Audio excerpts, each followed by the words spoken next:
Bonjour! Le sujet d'aujourd'hui dans cette capsule vidéo, l'hypersensibilité.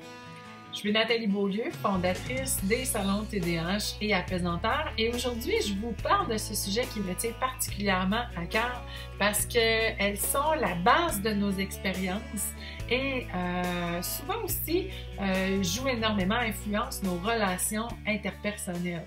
Donc, qu'est-ce que c'est l'hypersensibilité? En fait, quand je parle de ce sujet-là, je peux parler autant de l'hyper que de l'hyposensibilité. Donc, on a au niveau de nos perceptions, des réactions qui peuvent être jugées être dans la moyenne, donc qui vont être jugées normales parce que le commun des gens se situe à un certain niveau de sensibilité.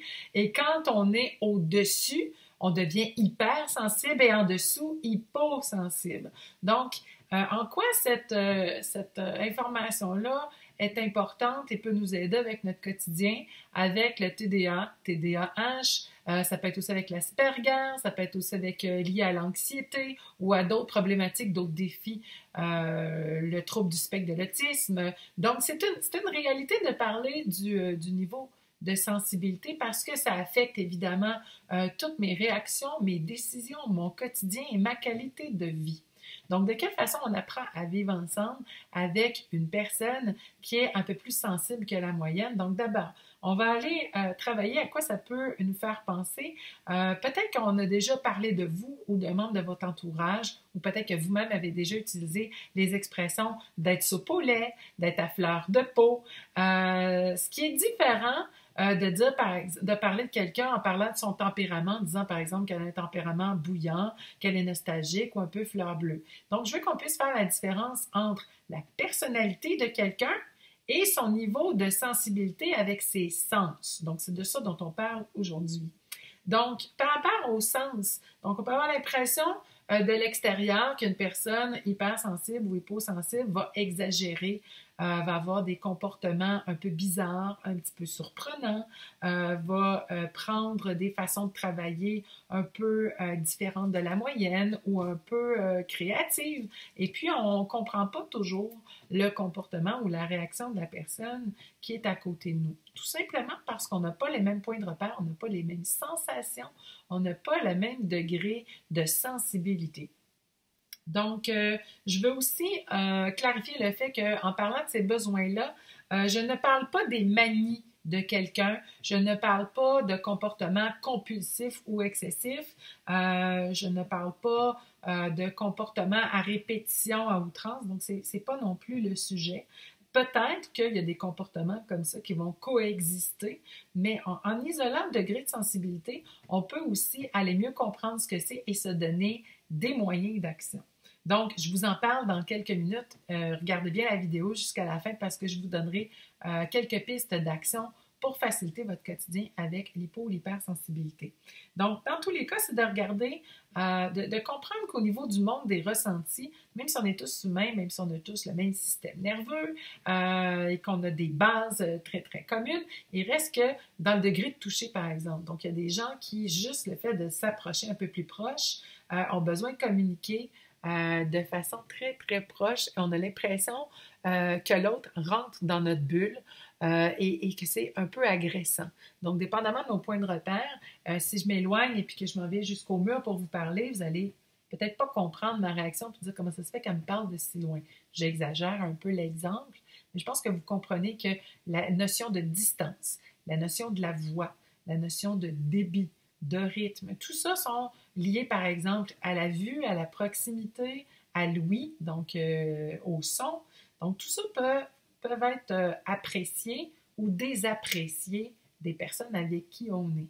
Donc, même chose si moi je suis avec un enfant, bien, le fait qu'il fasse peut-être des crises à répétition, surtout si j'ai affaire à un jeune enfant, peut-être qu'il y a un niveau de sensibilité plus important puis qu'on ne l'a pas encore découvert.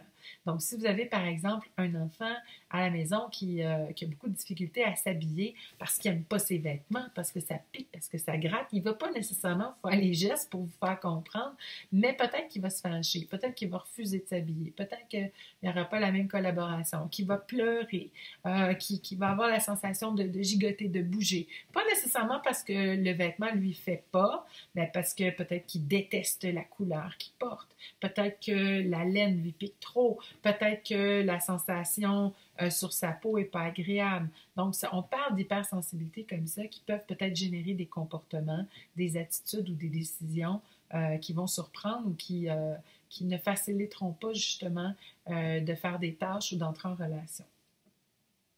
Ce que je vais vous dire là-dessus, donc quand on parle des vêtements, donc si je m'adresse aux parents ou aux enseignants, ben, peut-être plus les parents, donc dans la vie de tous les jours, les vêtements, les repas, par exemple la sensation de ce que je mange. Donc c'est peut-être pas un caprice alimentaire si on parle d'hypersensibilité. Il y a des gens, il y a des enfants, des personnes pour qui le chaud ou le froid, donc il va y avoir une réaction de ce côté-là parce qu'il y a une hypersensibilité. Ça peut être des goûts marqués, ça peut être des odeurs pour qui l'enfant c'est trop fort, qui déteste. Donc ça peut être des goûts marqués, j'adore, je déteste. Ça peut être des textures, ça peut être la couleur. Donc l'objectif, oui, c'est sûr qu'on veut que l'enfant mange. Oui, c'est sûr qu'on n'est pas toujours un restaurant à chacun des repas puis à offrir une grande variété. Par contre, on vit ensemble. Et puis, est-ce que c'est nécessaire de s'imposer des combats qui sont évitables? Donc, l'important, c'est de bien se nourrir, d'avoir toutes ces vitamines, toutes ces ressources pour générer son énergie. Est-ce qu'on est obligé de prendre tel légume absolument et de forcer à ce moment-là? Est-ce qu'on peut dire on va intégrer un légume parce qu'on y tient beaucoup puis qu'on va le faire sur l'expérience d'un mois avec différentes, quand il est cuit, quand il est cru, la couleur, l'odeur, etc. Est-ce qu'on peut faire des jeux? Est-ce qu'on peut le mêler dans une sauce? Est-ce qu'on peut le cacher? Est-ce qu'on peut le trouver? Est-ce qu'on est obligé de prendre une bouchée que de ça? Est-ce qu'on peut rajouter des épices? Donc, je ne vous ferai pas un cours de cuisine, mais ce que je vais dire, c'est que ce sont tous des modes d'adaptation en vue d'intégrer. Si je prends la même situation, mais par rapport à un lieu ou à une personne, donc est-ce que je peux approcher l'autre et créer une période d'adaptation, une période où on s'apprivoise parce que l'autre personne fait peur. Par exemple, j'ai un enfant qui doit être avec un nouvel adulte, avec un nouvel enseignant. Est-ce qu'on peut faire une courte activité? Est-ce qu'on est obligé d'être proche l'un de l'autre? Est-ce qu'on peut s'apprivoiser? Donc, au niveau de l'ouïe, du son, de l'odorat, est-ce qu'on peut tempérer des situations, des contextes, des lieux, des moments où on peut aller faciliter ou justement diminuer les défis qu'on a. Par exemple, je ne veux pas aller à un endroit, je suis sensible à l'odorat. Est-ce qu'on peut sélectionner, par exemple, avec des odeurs comme les huiles essentielles, par exemple, ou certains parfums, de dire, ben, il y a un parfum préféré, on va l'allier au lieu, on va l'allier à l'endroit, on va s'en apporter, on va rendre la situation, le moment ou l'endroit plus plaisant, plus confortable pour faire ce qu'on a à faire et créer des associations positives entre les sens, les lieux et les tâches ou les défis qui nous attendent. Donc, c'est de jouer un petit peu avec cet éventail-là de possibilités. Autant ce que l'enfant, l'adolescent ou l'autre personne qui est avec nous n'aime pas, donc d'apprendre à connaître qu'est-ce qui ne va pas et qu'est-ce qui génère des problèmes et de voir si on peut utiliser les mêmes sens, mais à des fins un petit peu plus positives, des fins de confort, de rassurer, d'inspirer la confiance et de travailler avec ça. Donc, j'en arrive à des pistes d'action, par exemple. La première chose à laquelle je pense, que je vous partage, que vous avez peut-être déjà commencé à faire si vous êtes dans la situation, c'est de devenir un géographe des sens, c'est-à-dire de commencer à répertorier qu'est-ce qui est un atout au niveau des sens et qu'est-ce qui est un problème ou un irritant au niveau des sens, pour vraiment dire, dans les irritants, qu'est-ce que je suis capable d'éviter, qu'est-ce que je suis capable de tempérer, qu'est-ce que je suis capable de transformer, qu'est-ce qui est tolérable, qu'est-ce qui est acceptable, qu'est-ce que je peux m'offrir comme défi pour apprivoiser, améliorer et désintégrer au niveau de la difficulté, et qu'est-ce qui est un interdit, qu'est-ce qui est un impensable et qu'est-ce qui est un « je ne touche pas à cette bataille-là ». Donc, ça va influencer les contextes et les relations. Donc, les collaborations, c'est de se mettre en équipe ensemble pour dire qu'est-ce qui est nécessaire puis que je dois absolument confronter et apprendre même si je ne suis pas bien et qu'est-ce que je peux apprivoiser en douceur ou qu'est-ce que je peux carrément inviter parce que ce n'est pas nécessairement une priorité à ce moment-là, on y reviendra plus tard. Donc, est-ce que au niveau des repas, est-ce que je suis obligée d'accepter tout ce qui est fait? Est-ce qu'on peut décider avec l'enfant de dire, bon, ben là, cette semaine, c'est toi qui es cuisinier. Tu vas me nommer 10 repas que tu aimes. On en a trouvé 2, c'est déjà bon. Cette semaine, on va essayer d'aller en chercher 2 de plus. Donc, on va fouiller dans les livres de recettes, on va faire des expériences et tu vas me guider. Le but, ce n'est pas de rester bloqué à 2 repas qu'on aime, mais donc il faut grandir là-dedans. Mais c'est de dire, je vais te donner des choix, je vais te donner des expériences. Il y a des choses que tu peux faire, il y a des choses que je te donne le choix, il y a des choses que je te donne pas le choix. Et de quelle façon on va collaborer ensemble? Parce que quelque part, ce qui me tient à cœur, c'est pas de t'imposer des goûts, des saveurs, mais c'est de faire en sorte que tu aies à en découvrir. Parce que te vois-tu à l'âge que j'ai moi, une fois adulte, et de t'en tenir à 2 repas? Non. Bon, donc on peut utiliser l'humour, on peut utiliser le plaisir, on peut utiliser l'implication de notre enfant pour aller explorer d'autres zones. Donc, que je parle du goût, que je parle du toucher, que je parle de l'ouïe, de l'odorat. Donc, il y a cette carte-là à répertorier pour ensuite aller dégager des moyens, des possibilités, des activités, puis de dédramatiser des situations.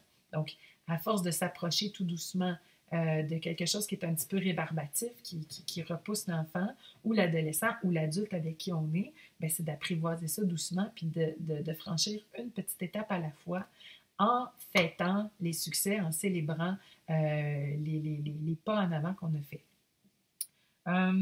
Qu'est-ce que je pourrais dire d'autre?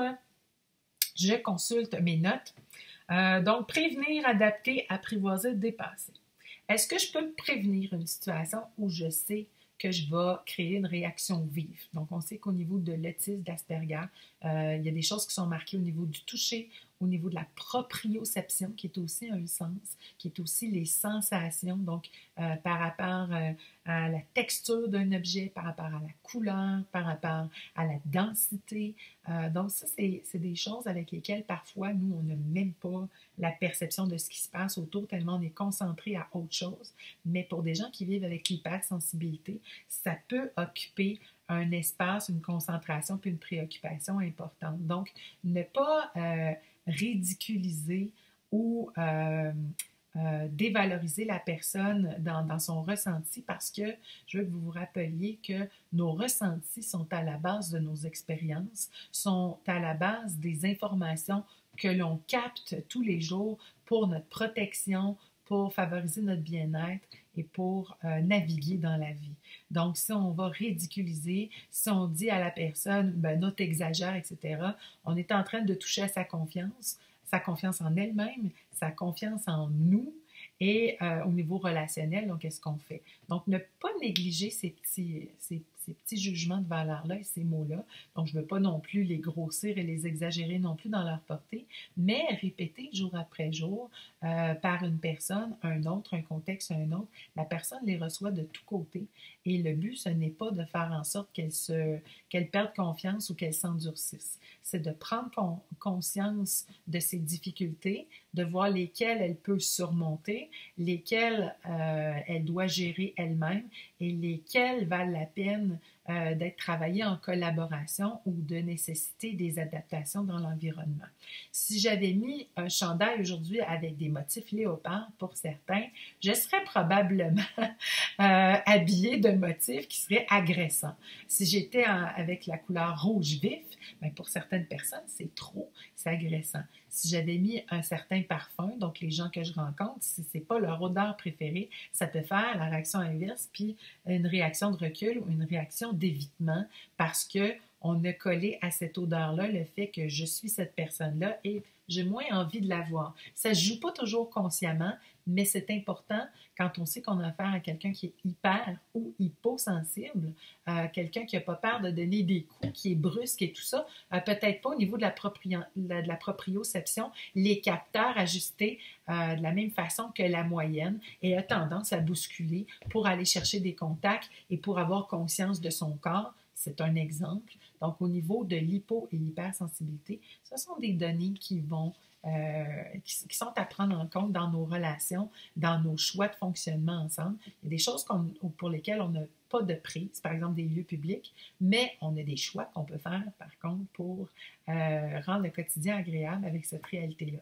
Donc, je vous invite en terminant à découvrir des ressources comme celle, par exemple, de Kit Planet, qui a été fondée par des ergothérapeutes, donc pour qui la proprioception, c'est un outil de travail, donc c'est une réalité, et qui ont développé des objets, des approches qui nous permettent de faciliter le quotidien avec les enfants, et parfois même les adolescents, au niveau des sens. Si vous voulez en savoir plus, visitez le site web lesalontdah.com et abonnez-vous à la chaîne. Donc, il peut y avoir d'autres vidéos qui s'en viennent aussi pour parler de cette réalité-là, vous donner plus d'informations. Vous avez apprécié le contenu? Partagez, s'il vous plaît. Rendez service à d'autres personnes qui aimeraient faciliter leur quotidien avec la réalité de l'hypersensibilité. Et puis moi, je vous attends pour d'autres capsules vidéo. À bientôt!